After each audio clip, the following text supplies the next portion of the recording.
ভাৰতীয় স্বাধীনতা আন্দোলনৰ মহান শ্বহীদ কুশল কোঁৱৰৰ স্মৃতিত আমি আজি ইয়াত এটা বিধায়কৰ পুঁজিৰে নিৰ্মিত স্মৃতিস্তম্ভ উদ্বোধন কৰিলোঁ।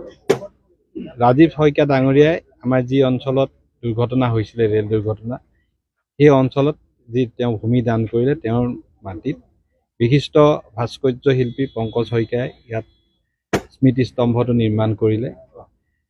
আমি ভাবোঁ যে কুশল কোঁৱৰৰ সম্পৰ্কত নৱপ্ৰজন্মৰ মাজত অধিক চিন্তা চৰ্চাৰ প্ৰসাৰ আৰু বিকাশৰ প্ৰয়োজন আছে।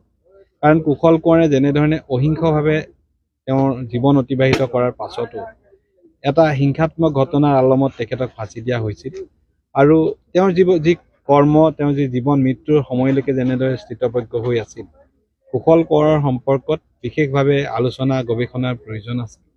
আৰু আমি এই আজি স্বাধীনতাৰ ৭৫ বছৰ পাছত কুশল কোঁৱৰ স্মৃতিস্তম্ভ নিৰ্মাণ কৰাটো আমাৰ পবিত্ৰ দায়িত্ব বুলি আমি অনুভৱ কৰিছোঁ।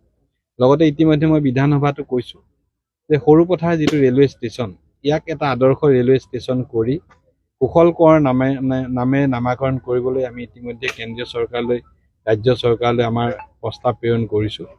আশা কৰিছোঁ এই স্বাধীনতা অমৃত মহোৎসৱত আমাৰ সকলোৱে মিলি আমি কুশল কোঁৱৰৰ প্ৰতি প্ৰকৃতাৰ্থত শ্ৰদ্ধাঞ্জলি জনাব পাৰিম।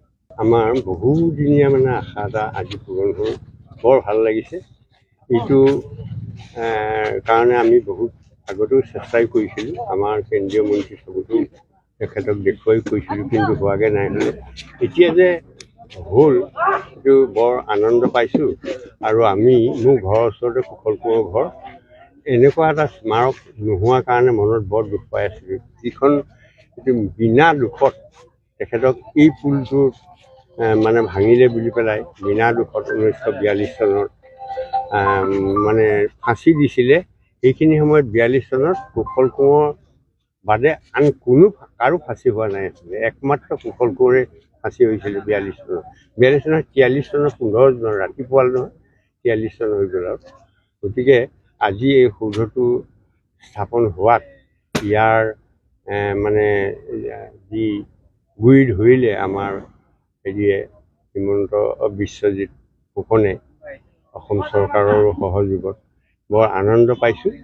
আৰু যাতে ইয়াৰ ৰক্ষণাবেক্ষণ ওচৰ চুবুৰীয়া ৰাইজে কৰি থাকে তাৰে আশা কৰিছোঁ।